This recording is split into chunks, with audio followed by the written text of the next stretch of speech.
Olá pessoal, boa noite.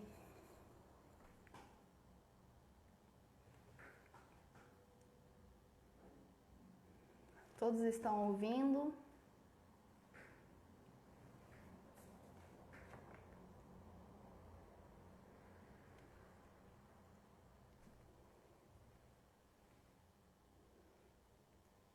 Vamos aguardar o nosso palestrante. Se alguém puder me dar um joinha, se estiver ouvindo. Obrigada.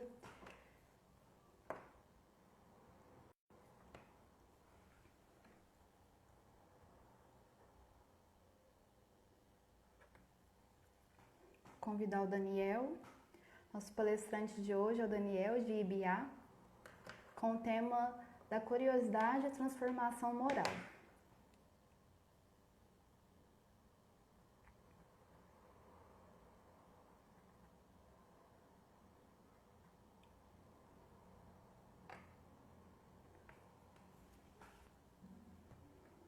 Só aguardar ele chegar aqui.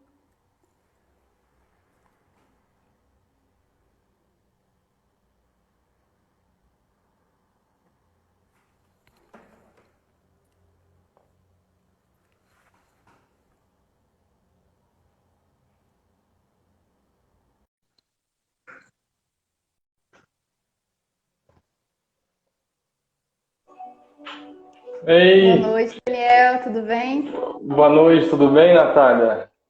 Tudo jóia. Seja bem-vindo.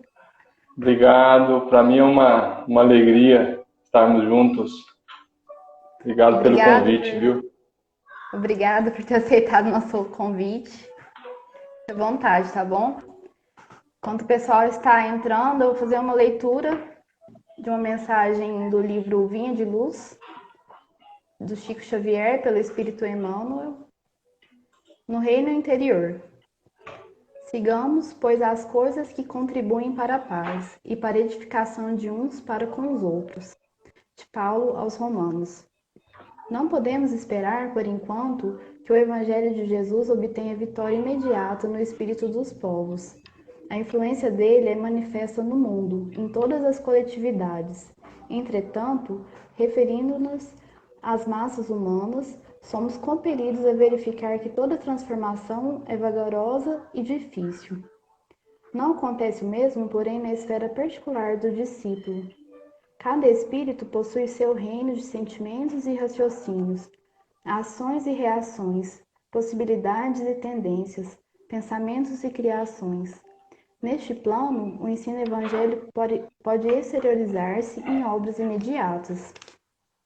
Bastará que o aprendiz se afeiçoe ao mestre. Enquanto o trabalhador espia questões do mundo externo, o serviço estará perturbado. De igual maneira, se o discípulo não atende às diretrizes que servem à paz edificante, no lugar onde permanece, e se não aproveita os recursos em mão para concretizar a verdadeira fraternidade, seu reino interno estará dividido e atormentado, sob tormenta forte.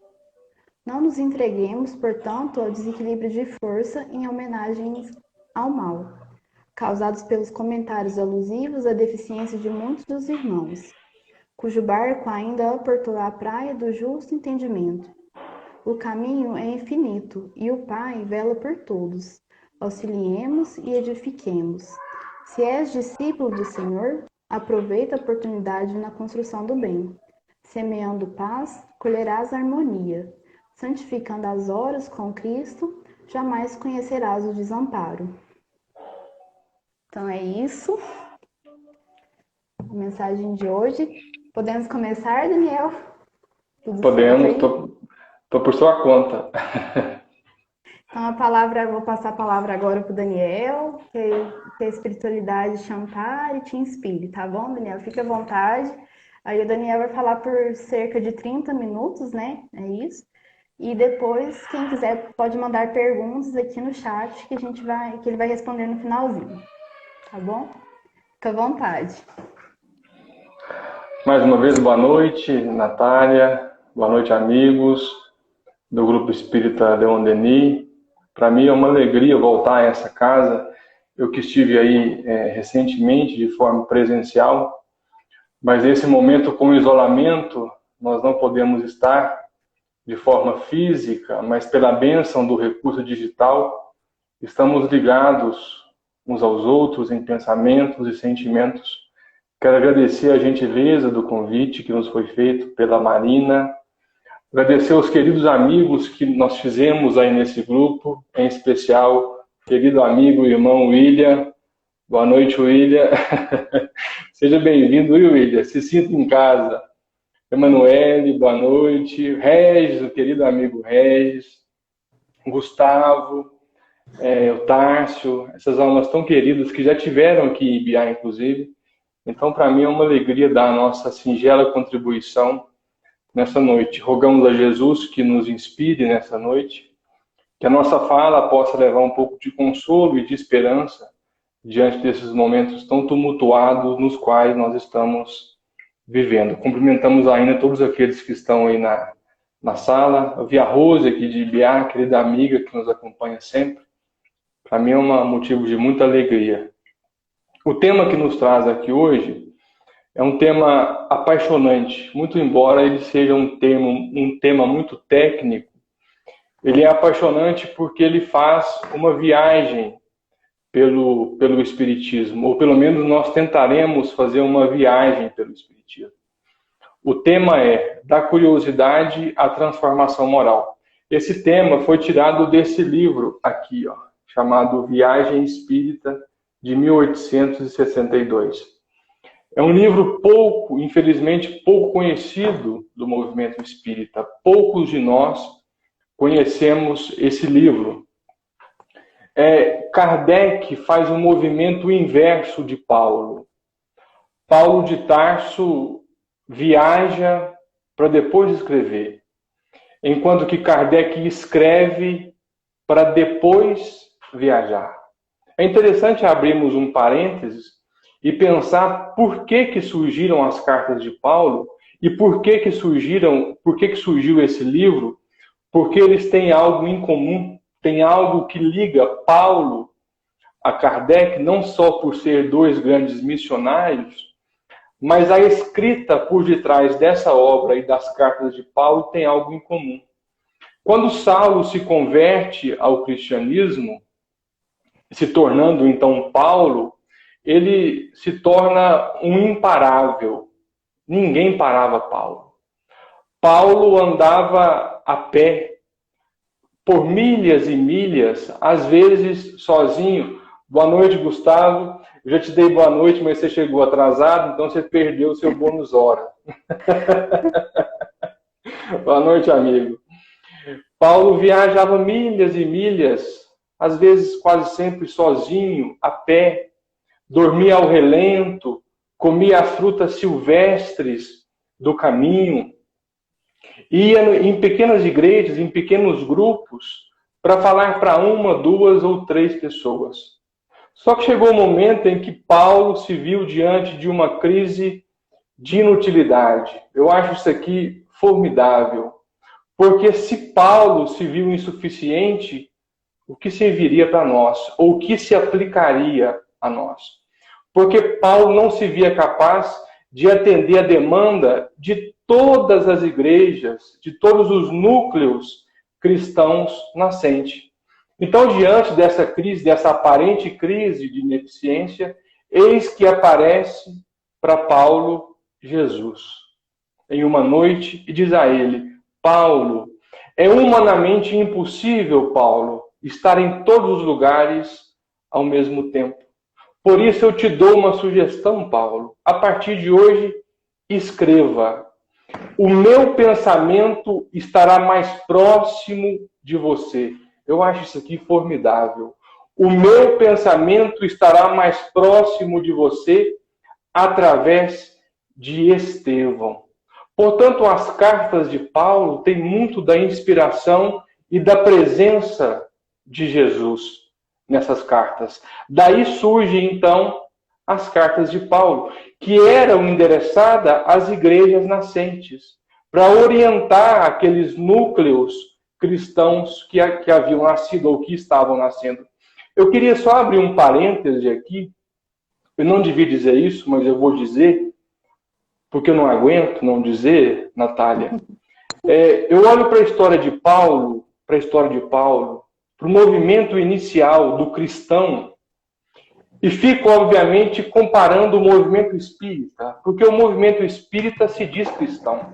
Portanto, nós devemos nos portar como cristãos. Paulo andava léguas a pé, dormia ao relento, comia frutas silvestres do caminho e falava em uma igreja para 2, 3 ou 4 pessoas. O que nós vemos no movimento espírita hoje são expositores, eu não deveria dizer, mas eu vou dizer, são expositores só participando de grandes congressos, só vão de avião, só dormem em hotel 5 estrelas. Paulo tinha um hotel 5 estrelas dependendo do céu. Se o céu tivesse muito estrelado, às vezes ele encontraria um hotel de até 12, 15 ou milhões de estrelas. Então, expositores que só vão de avião, só dormem em hotéis de luxo, só comem em grandes restaurantes e só falam para um número X de pessoas. Existem expositores hoje que cobram o número de participantes.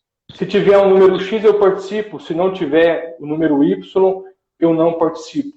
Então, eu fico me perguntando onde está o cristianismo nesse meio. E aqui não é uma crítica aos grandes congressos, não é isso.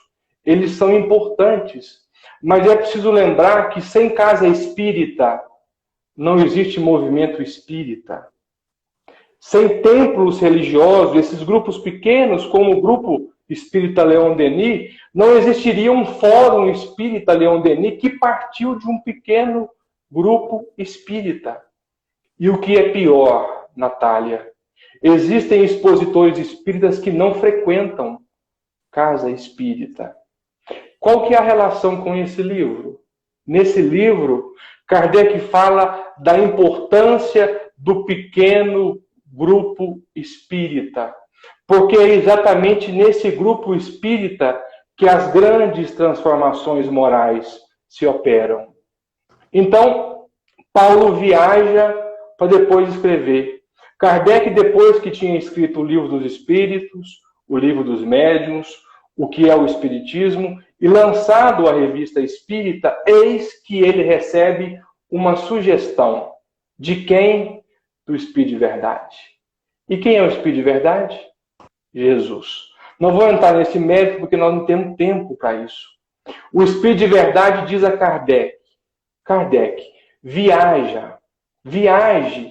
viaje pelo interior da Europa para ver como que o movimento espírita está sendo aceito pela sociedade. Ou seja, o Cristo que mandou Paulo escrever porque ele estava inábil ou incapaz de viajar, manda Kardec, a seu turno, viajar para visitar o movimento espírita. Então, esse livro, em especial, tem essa dupla característica. Visitar os pequenos grupos espíritas e dar possíveis orientações a esses grupos espíritas. E nesse livro, Kardec vai nos dizer que o espiritismo passaria por etapas até alcançar a sociedade, até alcançar a grande massa e se impor como terceira revelação. Então ele passaria da curiosidade à transformação moral. E interessante que nós vemos no movimento espírita um jargão que diz assim: ou se chega pelo amor, ou se chega pela dor. Kardec vai dizer que esse jargão é uma meia-verdade. É certo que muitos de nós chegamos ao espiritismo pelo amor. A maioria de nós chegamos pela dor. Fomos trazidos ao espiritismo pela dor, ou porque perdemos um ente querido, ou por um processo obsessivo, ou por aquilo que outras religiões não foram capazes de resolver. O espiritismo é quase sempre a última porta. Então, muitos de nós somos trazidos realmente pela dor. Mas existem outras vias de acesso que não o amor, que não a dor. Por exemplo, as questões filosóficas. Muitos são trazidos ao Espiritismo não pelo amor, não pela dor, mas pelas questões filosóficas, segundo Kardec, pelas ideias inatas que ele traz em si mesmo. Recebe um livro, por exemplo, lê um livro, se encanta com aquilo, se apaixona e nunca mais abandona o Espiritismo. Isso aconteceu com o grande Eurípides Barçanufo, o grande mineiro Eurípides Barçanufo, que era católico, mas ele não encontrava no catolicismo a resposta para todas as suas dúvidas. Ele tinha um tio chamado Senhor Mariano, e ele ia apertando o Senhor Mariano, fazendo perguntas ao Senhor Mariano. Só que chegou um momento em que o Senhor Mariano não era mais capaz de responder às suas dúvidas. Por quê? Porque naquela época não existia tantas referências como nós temos hoje. Até que chega no Brasil uma grande obra, aquela que eu particularmente considero sendo a sexta obra básica. Eu sou apaixonado por ela. Já que estamos na casa de Leon Denis, vou fazer propaganda. Essa aqui, ó, chamada Depois da Morte. Quando o senhor Mariano recebeu essa obra, ele disse assim: eu já sei quem vai responder às dúvidas de Eurípides Barçanufo. É Leon Denis. E ele então entrega essa obra para Eurípides Barçanufo, que leu essa obra em uma noite sob a luz de lamparina e nunca mais abandonou o Espiritismo. Ou seja, ele não chegou pela dor, não chegou pelo amor, mas chegou pelas questões filosóficas. Mas ainda existe uma quarta via de entrada ao Espiritismo, que é a via da curiosidade. Graças à curiosidade, nós temos hoje o Espiritismo. Kardec se interessou pelo movimento das mesas girantes, não pelo amor, não pela dor, não pelas questões filosóficas. Kardec se viu atraído pelo movimento das mesas girantes graças aos fenômenos espíritas. Foram esses fenômenos que atraiu a atenção de Kardec. E a mediunidade é a isca que nos leva ao Espiritismo. Então não há nenhum erro em chegar ao Espiritismo pela curiosidade. O equívoco está em permanecer no Espiritismo pelas questões mediúnicas, pelo fenômeno, puro e simplesmente. Kardec vai dizer mais tarde que se não fossem as questões filosóficas que ele fez questão de implementar, o Espiritismo teria virado um grande circo de fenômenos mediúnicos. Seriam só fenômenos, fenômenos, fenômenos. A prova disso é que os fenômenos de efeito físico foram diminuindo cada vez mais. E hoje, o que restou basicamente são os fenômenos inteligentes. Eu gosto de Emmanuel, que vai dizer: se antigamente nós tínhamos que tocar em um espírito para nos convencer, hoje nós nos convencemos pelo ensino moral, pela razão. Mas ainda existe, Marina. Aliás, Marina não. Marina foi o nome que o William citou. Natália. Existem aqueles que não vêm para o Espiritismo, que não são atraídos pela curiosidade, nem pelo amor, nem pela dor e nem pelas questões filosóficas. Esses não estão prontos. E aqui eu acho interessante, porque o papel do Espiritismo é o papel de matar o materialismo. É isso que o Espiritismo fez. Desmistificou o materialismo, nos mostrando como sendo espíritos imortais. O Espiritismo, em outras palavras, matou a morte. Mas muitos não estão prontos para encarar essa realidade. Existe um livro chamado Memórias de um Suicida. Nesse livro, Camilo Castelo Branco vai dizer que existem espíritos que morreram. Eu acho isso aqui muito curioso. Eles morreram, deixaram o corpo físico e estão no plano espiritual. E eles falam para ele: você morreu. Ele fala: não, não morri. Você é um espírito? Não, Espírito não existe. Você está numa colônia, não, colônia espiritual não existe. Eu estou vivo. E está mesmo. Mas não no corpo. Mas eles não se veem fora do corpo físico. Não se veem fora do corpo físico. Não há o que lhe convençam de que eles estão fora do corpo físico. Aí muitos podem me perguntar, mas o que fazer com esses espíritos? Só há dois caminhos. É o que André Luiz chama de choque de matéria. Ou eles são levados a uma reunião mediúnica, para que na reunião mediúnica, talvez no contato fluídico com o médium, ele se desperte. Porque o pensamento está acrisolado na matéria. Ele desperte e se veja realmente espírito. Mas existem muitos casos onde a reunião mediúnica não é capaz de convencê-los. Aí, para esses, só existe a última alternativa, que é a reencarnação, a chamada reencarnação compulsória. Então, meus irmãos, a curiosidade é a primeira etapa do Espiritismo. A etapa que muitos de nós passamos por ela. Mas existe, segundo Kardec, uma etapa que é consequente diretamente a essa. Quando nós temos contato com um fato novo que nós desconhecemos, é natural que a partir dali surjam as dúvidas. E aí entra a segunda fase do Espiritismo, que é a fase filosófica. O marco da fase filosófica é a primeira obra espírita a emergir, chamada O Livro dos Espíritos. Segundo Kardec, isso está na primeira introdução do Livro dos Espíritos, são 10 introduções.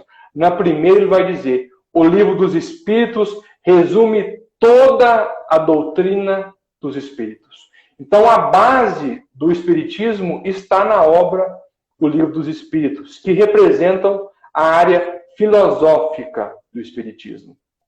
Sempre que eu falo desse livro, eu gosto de fazer uma homenagem àquele ali, ó, Kardec, esse que está aqui, ó, atrás de mim. Porque a capacidade didática e pedagógica de Kardec é impressionante e inigualável. Essa obra denota a capacidade do codificador. Só para lembrar, Kardec não inventou o Espiritismo, ele codificou o Espiritismo. E a primeira obra a surgir é essa obra, O Livro dos Espíritos, que é uma obra de perguntas e respostas, que representa a base do Espiritismo. Olha só que interessante. Esse livro é um livro de perguntas e respostas, onde Kardec organizou esse livro em partes, ou em livros. O Livro dos Espíritos contém 4 partes, ou 4 livros em um só. Será que é por acaso? Será que é porque Kardec gostava de números pares? Será que é porque ele gostava do número 4? Não. Existe uma lógica na organização filosófica da primeira obra. São quantas obras básicas? 5. Se nós excluirmos a primeira obra, que é a obra O Livro dos Espíritos, restam então 4. Portanto, cada parte do Livro dos Espíritos representa uma introdução a uma segunda obra básica. Por exemplo, a primeira parte do Livro dos Espíritos, ele fala sobre as causas primárias. A primeira parte do Livro dos Espíritos é uma introdução da última obra básica, chamada a Gênese. Portanto, existe uma forma mais coerente de estudar as obras básicas. O correto é, antes de estudar a Gênese, estuda primeiro a primeira parte do Livro dos Espíritos. Mas nós temos ainda uma segunda parte, onde ele fala sobre o mundo dos espíritos, que é a introdução da segunda obra básica, chamada O Livro dos Médiuns. Ou seja, o Livro dos Médiuns é o desenvolvimento do segundo livro do Livro dos Espíritos. A terceira parte do Livro dos Espíritos, ele fala sobre as leis morais, que ele desenvolveria em 1854 no livro chamado Evangelho segundo o Espiritismo, que representa a moral espírita. Se o livro dos Espíritos representa a parte filosófica, a etapa filosófica, o Evangelho segundo o Espiritismo, representa o aspecto moral do Espiritismo. E eis que a quarta parte, onde ele fala sobre as esperanças e consolações, é uma introdução à obra O Céu e o Inferno. Então essa é a segunda etapa do Espiritismo, da doutrina espírita, ou a etapa na qual todos nós passamos por ela. A primeira, a curiosidade. Depois da curiosidade, vem as perguntas, que é as questões filosóficas. E nós chegamos, então, à terceira etapa. Essa etapa é a mais perigosa, segundo Kardec, que é a etapa religiosa. E aqui é um tema delicado, porque nós gostaríamos de iniciar fazendo uma pergunta. O Espiritismo é uma religião? Será que é uma religião? Aí nós temos que nos fazer outras perguntas. O que eu entendo por religião? Se religião para mim é um conjunto de dogmas, o Espiritismo não é uma religião. Mas aí muitos podem dizer, mas se você for a questão 171 do Livro dos Espíritos, Kardec pergunta em que se baseia o dogma da reencarnação. Portanto, o Espiritismo é dogmático. Aí eu preciso perguntar de novo, o que eu entendo por dogma? Se o meu entendimento de dogma é uma verdade incontestável, não. O Espiritismo não é dogmático. Mas e a reencarnação? A reencarnação é um princípio para nós, espíritas. Aliás, espíritos errantes. Para muitos espíritos, a reencarnação não é mais um dogma. E quem diz isso é o próprio Kardec. Onde? Na questão 224, quando ele pergunta, pode-se dizer que todos os espíritos são errantes? Os espíritos respondem, aqueles que precisam de uma nova reencarnação, sim, são errantes. Para os outros, não. Visto que o estado deles é definitivo. Ou seja, para Jesus, reencarnação não é um dogma. Porque a reencarnação para ele não é uma necessidade.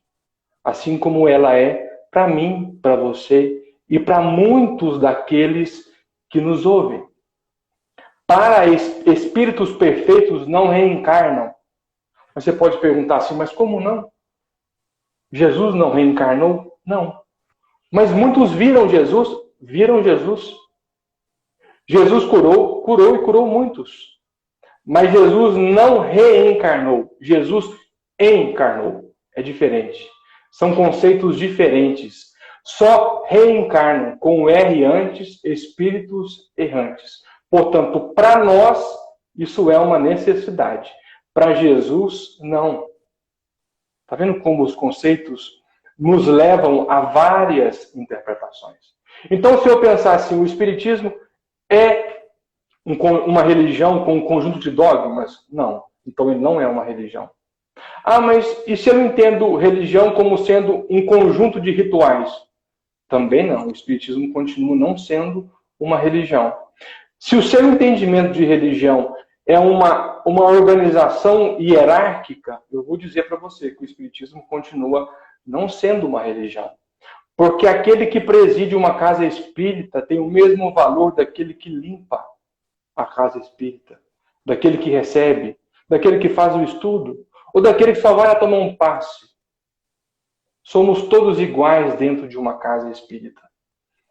Mas quem vai nos dizer se o Espiritismo é ou não é uma religião é o próprio Kardec. Onde? Nesse livro, chamado Viagem Espírita. Ele vai dizer assim, o Espiritismo não é uma seita política e nem uma seita religiosa. Ele é uma doutrina moral. Ele é a constatação de um fato. E eu queria lembrar ainda uma outra referência que está nesse livro, chamado Obras Póstumas. Camille Flammarion. Camille Flammarion foi quem fez o discurso no dia do enterro, do sepultamento de Kardec. Ele quem deu a Kardec o título de bom senso encarnado. Olha o que ele vai dizer. Espera aí que eu estou na página errada. Porque, senhores, o Espiritismo não é uma religião, mas é uma ciência. Ciência da qual conhecemos apenas o ABC. O tempo dos dogmas acabou. O que eu acho interessante, Natália, é que dizer que o Espiritismo não é uma religião parece que diminui o Espiritismo. Claro que não. A intenção de Kardec não era de fundar mais uma religião. Sabe por quê? Porque crença sem conhecimento mata. Crença sem ciência mata, continua matando. Crer e não conhecer, eu vou dizer a você que é melhor não crer. É melhor descrer. É por isso que as bases do Espiritismo não são religiosas.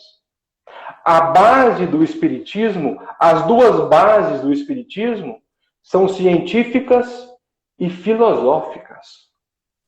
A filosofia pergunta, a ciência responde. De posse desses dois princípios, eu estou pronto para buscar Deus, mas buscar Deus de uma forma racional. Então, de princípio, o Espiritismo não é uma religião como princípio. Ele pode ser como consequência. Como consequência. Como uma consequência secundária. Mas não era essa a intenção de Kardec. Olha só como crença sem conhecimento mata. Há pouco tempo tomei conhecimento de uma jovem mineira que buscou um médium, se não me engano, no estado de Goiás. Ela estava com um câncer no cérebro. E ela chegou lá e o médium disse a ela: a partir de hoje você não vai mais no médico. Você vai buscar uma mina virgem. Eu nem sabia que existia isso. Mina virgem. É uma nascente de água. Uma nascente de água. E o médium disse a ela: você vai tomar banho nessa mina por 7 dias consecutivos. E isso vai te curar. O que aconteceu com essa jovem? Morreu. Porque o papel de curar corpos não é de Deus, é da ciência. Porque o corpo é transitório. Todas as curas são transitórias. Todas as curas que Jesus fez foram curas transitórias. Porque todos que foram curados por ele morreram. Portanto, que cabe curar corpos não é Deus, é a ciência que cura corpos. É por isso que nós precisamos aliar a ciência. Kardec vai dizer que o Espiritismo é o elo entre a ciência e a religião. Ou seja, crer e saber. Em Ibiá, nós realizamos a Semana Espírita, no anfiteatro da Câmara Municipal. E quando nós fizemos a primeira vez lá, eu convidei uma ajudante que trabalhava conosco, evangélica. Ela canta belíssimo. Aliás, eu preciso abrir um parêntese. Ninguém faz música como os evangélicos. É impressionante como eles cantam. Então ela cantava divinamente. E um dia eu perguntei para ela, chamava ela carinhosamente de Lica. Ô Lica, você não cantaria na nossa Semana Espírita? Ela disse assim: se o meu pastor deixar, eu canto. Eu falei: olha, então pede o pastor. Ela pediu o pastor e foi cantar para nós na Semana Espírita. No final, os espíritas ficaram horrorizados, dizendo assim: como pode um evangélico cantando em uma Semana Espírita?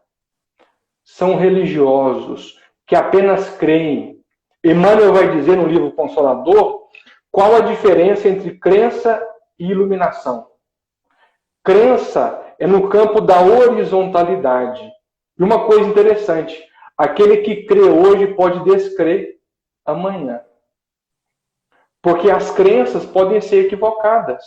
Uma crença mal elaborada me faz amarrar bombas em torno do meu corpo, entrar num avião, explodir um avião achando que vão encontrar 72 virgens no paraíso.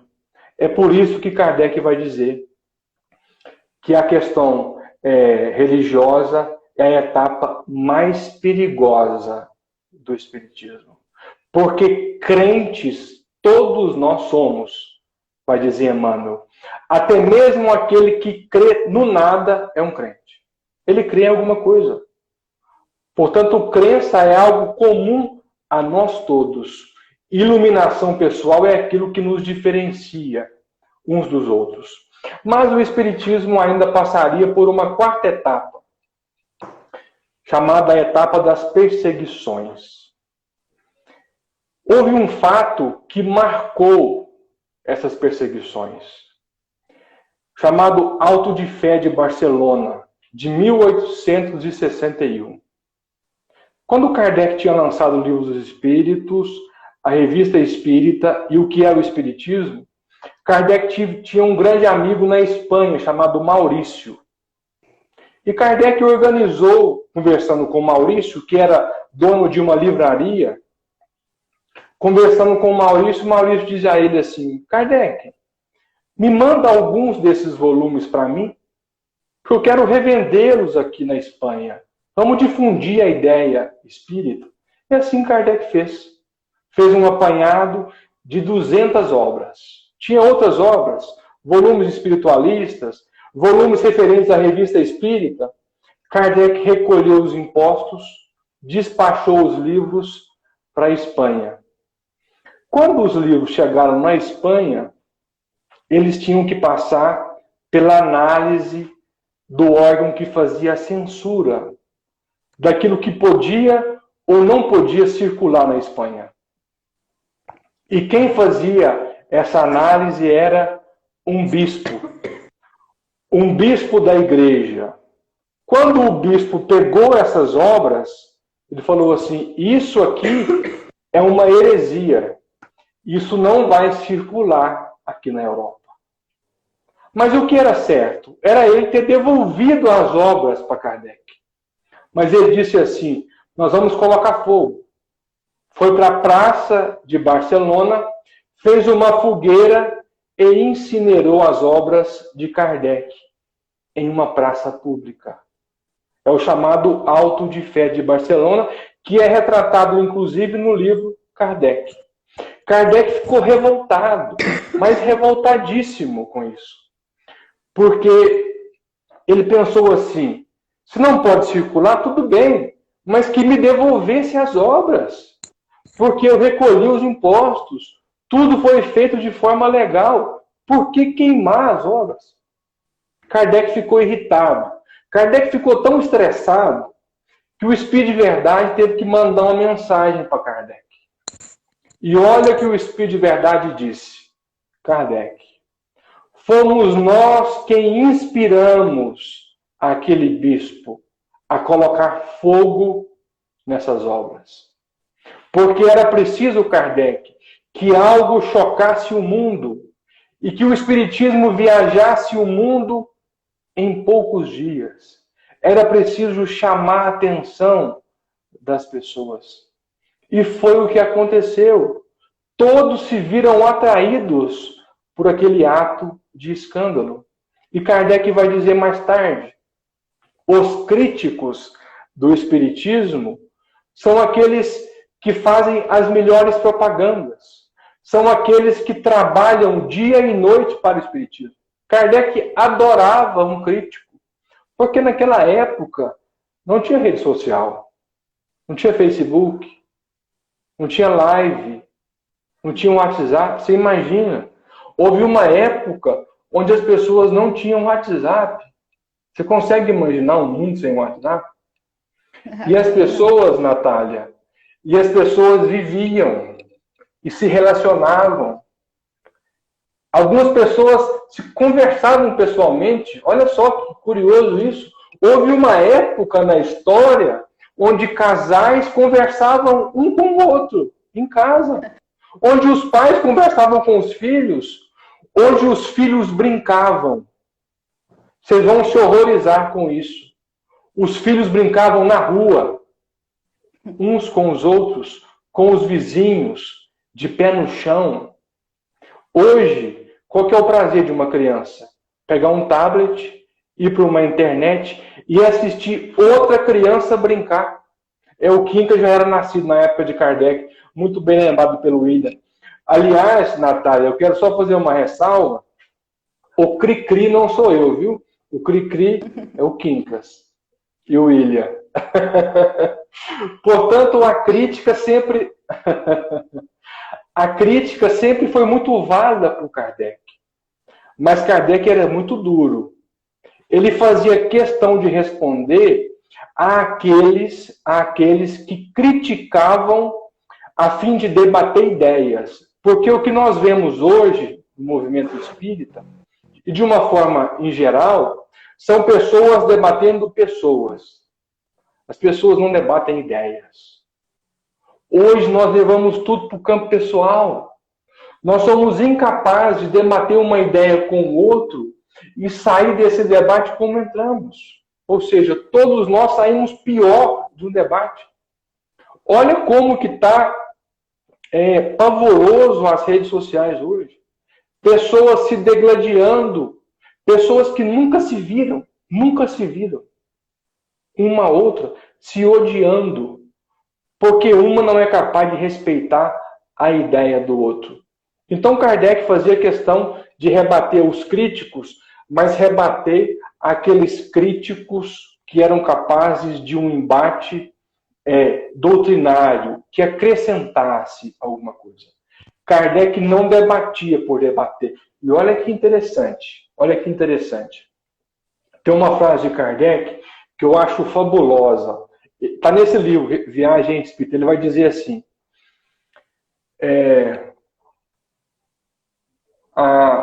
Vamos ver se tem tempo para a gente falar sobre isso. Ele fala sobre... Kardec vai dizer, tem uma questão ali do Julian, vamos ver se tem tempo de falar sobre isso. Sobre essa polêmica da Gênese. Kardec vai dizer, aqueles que querem criticar o Espiritismo, que façam melhor do que o Espiritismo. Que preguem e façam uma caridade maior do que aquela que o Espiritismo faz. Caso contrário, tereis que vos resignar e deixar o Espiritismo passar. Eu acho isso aqui fabuloso. Tereis que vos resignar e deixar o Espiritismo passar.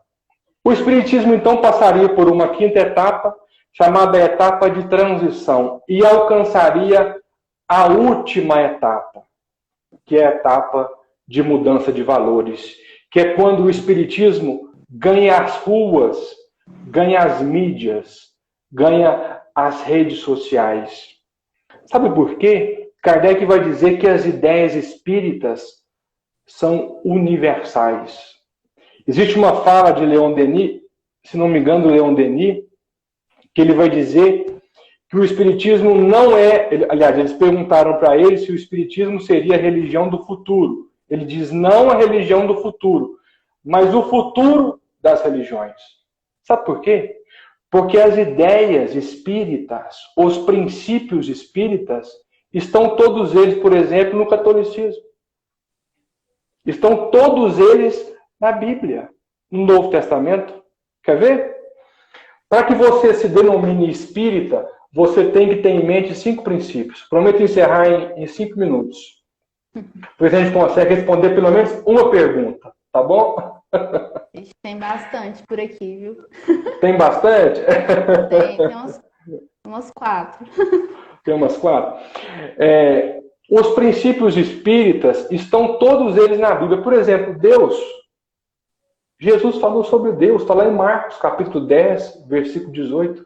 Quando eles diziam que Jesus era bom, ele falou, não, bom é o Pai que está nos céus. A imortalidade da alma e a comunicabilidade entre os espíritos também está na Bíblia. Onde? Na transfiguração do Monte Tabor.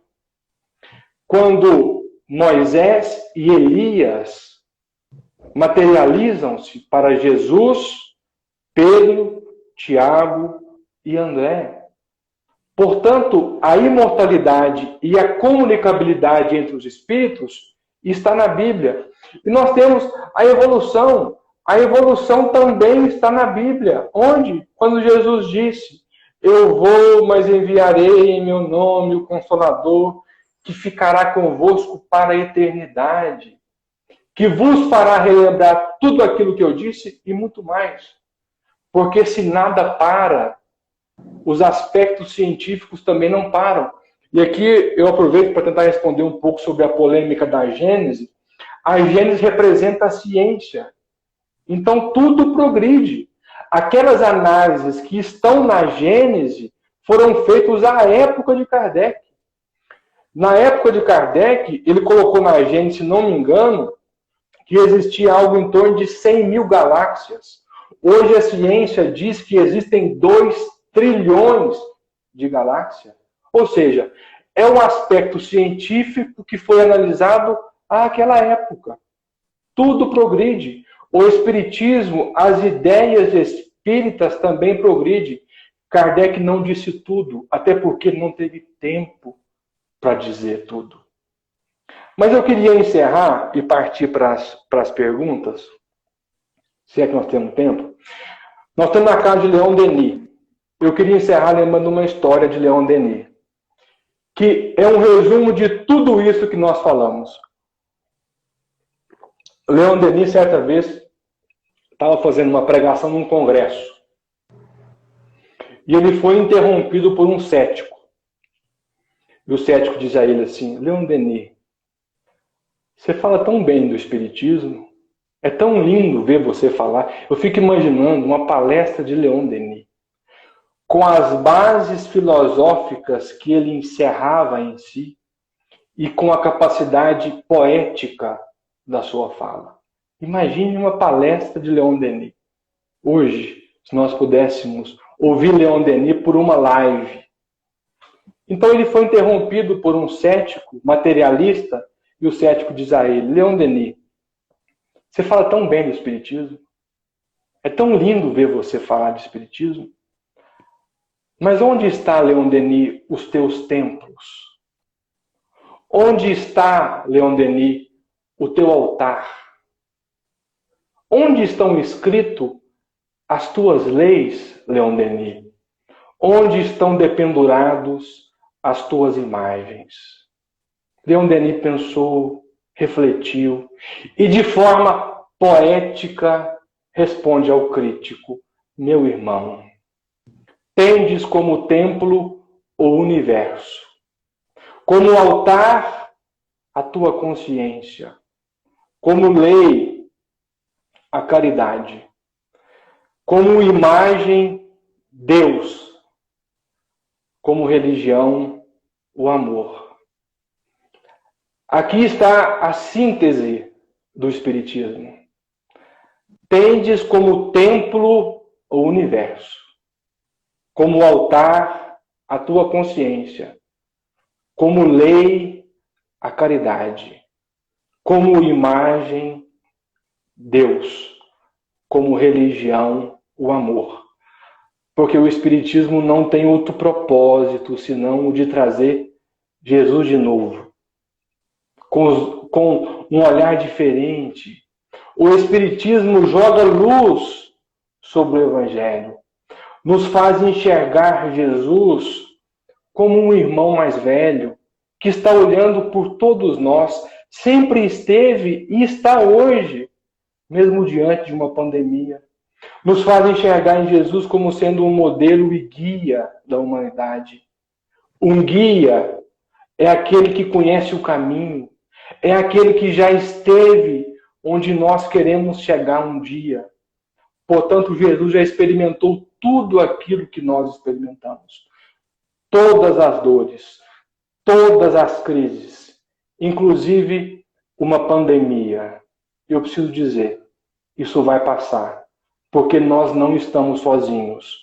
Porque a última fala de Jesus não foi: Pai, perdoa-lhe, porque eles não sabem o que fazem.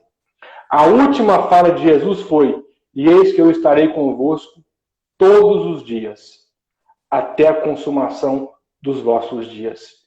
Ele está com todos nós, inclusive hoje, no dia 14 de maio, nessa live. Peço desculpa por ter estendido um pouco, mas eu fui o sucinto que eu consegui. Muito Se tiver bom, alguma... Daniel, muito obrigada.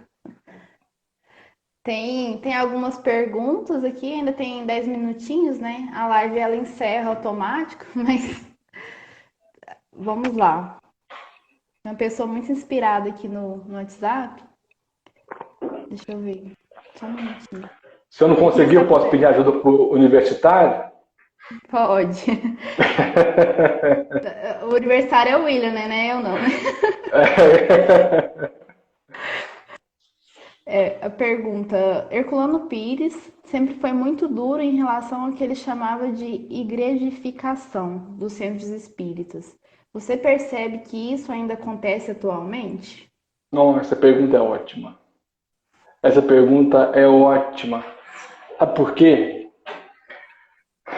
Na época de Jesus, estou vendo um grande amigo aqui, Rodrigo Massad. Ô, meu irmão, lá de Brasília. Grande abraço, irmão. Na época de Jesus, os homens buscavam Jesus no templo. Aliás, buscavam Deus no templo. Porque eles acreditavam que Deus morava dentro de um templo.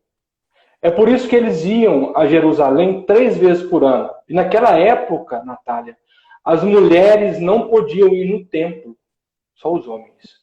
Os homens buscavam o templo porque eles acreditavam que Jesus estava dentro, aliás, que Deus estava dentro do templo. E realmente há um simbolismo, porque Jerusalém, para aquela região, era a cidade mais alta no nível do mar. Então, Deus sempre está no lugar mais alto.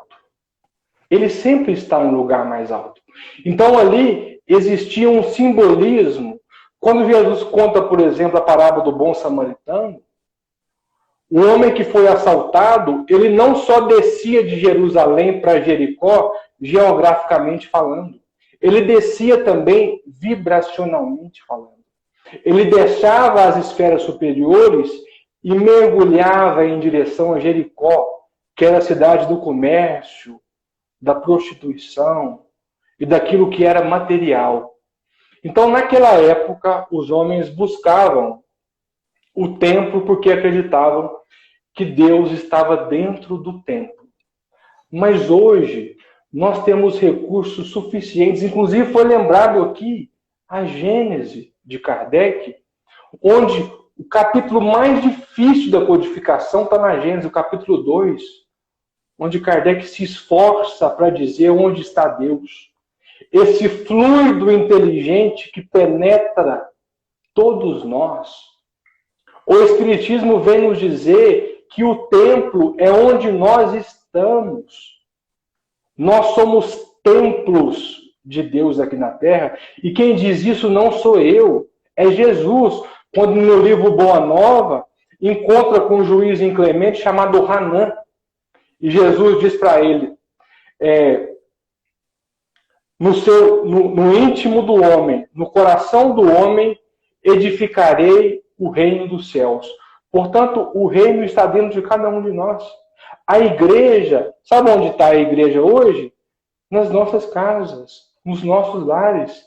Se Deus estivesse no templo de pedra, como buscar Deus em um tempo de Covid-19, onde estamos todos isolados? O problema que nós estamos vivenciando hoje é isso, é um choque de geração. Ainda existem muitos espíritas igrejistas que acham que tudo tem que acontecer dentro da casa espírita. E eu não estou desmerecendo a casa, mas o que é mais importante não é a casa, é a causa. Porque aonde eu estiver, a causa se fará representada em meu nome. Quando nós fomos realizar a Semana Espírita no anfiteatro da Câmara, foi o maior burburinho aqui em Biar, porque os espíritos diziam, mas como realizar um evento espírita fora da casa espírita? Ou seja, nós ainda estamos adorando o templo. Nós estamos dando mais importância à casa do que à causa. Sabe qual é a casa espírita hoje? É essa sala que nós estamos ligados, na nuvem, uns aos outros. Então, infelizmente, mas eu acho que a tendência é de que isso diminua. Porque essa geração que aí vem, essas crianças que aí vêm, se nós não aproveitarmos a tecnologia a nosso favor, essas crianças, esses jovens, não permanecerão na casa espírita. Porque eles sentam para ouvir um youtuber, mas não sentam para ouvir uma palestra. Realmente. Será que dá tempo de mais uma, Daniel? 5 minutinhos? Vamos lá. Como lidar com as pessoas que vão e ficam anos e anos nos centros e reuniões, como psicografias, apenas pela curiosidade? Respeitar o tempo delas. A nossa preocupação é conosco. A responsabilidade de transformação é a minha. Cada um de nós temos um tempo. E é preciso que as coisas amadureçam. A semente não germina da noite para o dia. A semente está lançada. A semente, por mais que aquela pessoa vá a uma reunião exclusivamente por um fenômeno de psicografia, a semente está lançada. Um dia ela vai germinar. Sabe quando? Se ela não chegou pelo amor, se ela não chegou pela curiosidade, se ela não chegou pelas questões filosóficas, a dor vai atraí-la, uma hora ou outra.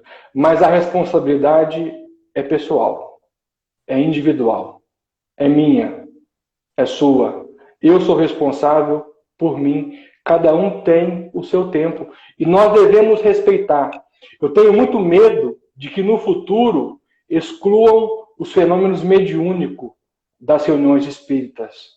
Não fossem reuniões mediúnicas, não fossem psicografia, não haveria movimento espírita. Nós só estamos aqui hoje graças aos fenômenos mediúnicos. André Luiz vai dizer, sabe qual que é a rainha das mediunidades? A rainha delas. Isso está no livro Nos Domínios da Mediunidade. É a inspiração, é a rainha. Porque todos nós temos.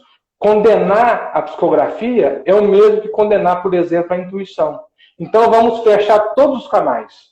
É eu comigo mesmo e pronto. Uns antes, outros depois, mas todos irão chegar ao seu tempo. Muito bem lembrado. Há tempo para tudo. A violência não dá, a evolução não dá saltos.